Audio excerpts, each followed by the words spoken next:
Саламатсыздар ма, құрметті ханымдар мен мырзалар, менің есімім Асия, фамилиям Аралбаева, осы компанияның тәуелсіз 800 дистрибьютормын.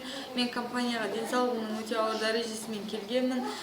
Маған врачтардың қойған диагнозы ДЦП болды, яғни детский церебральный паралич. Мына екі қол кеудеге жабысып қалған күйі, аяқ кәдімгі қазақтағы 8 сан секілді өрілген күйі 900 грамм 21 сантиметр болып өміресігін аштым. Қазақта айтады ғой, ауырып еміздегенше дейді, ауырмайтын жолды ізде дейді. Ауыру болып өміресігін ашқаннан кейін сол аурудан жазылу мақсатында анам мені біраз жерге апарып емдетті.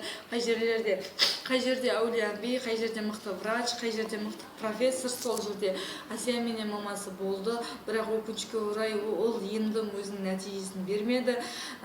Сөйтіп қай жерде больница аралап жүрген кезінде уже арада 14 жыл уақыт өтіп кетті. 14 жасымда осы компанияның мүмкіндігін менің өзімнің ағам, мамамның інісі Серік Бектібаев деген кісі осы компанияның маған мүмкіндігін алып келді, барлығын түсіндіріп айтты.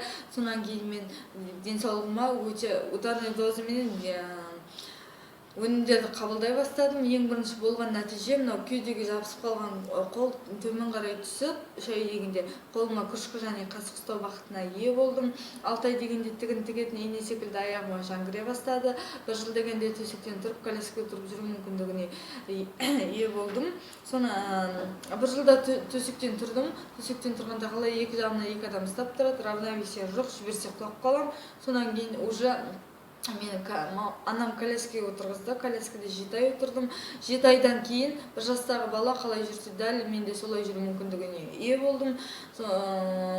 Нәтижелерді көргеннен кейін анам мені одан ары қарай уже үзбей алып бере берді осы өнімдерді. Сонан кейін 3 жыл дегенде толық адам қатарына қосылып жүру мүмкіндігіне ие болдым.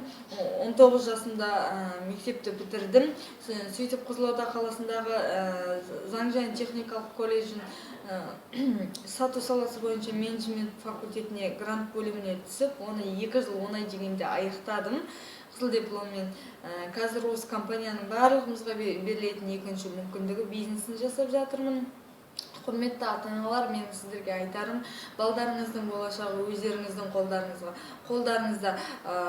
Балдарыңыздың болашағы ол сіздерге, сіздердің қабылдаған шешімдеріңізге байланысты. Бұл жерде сіздер жандарыңызды ашып, балдарыңызға поддержка білулеріңіз керек.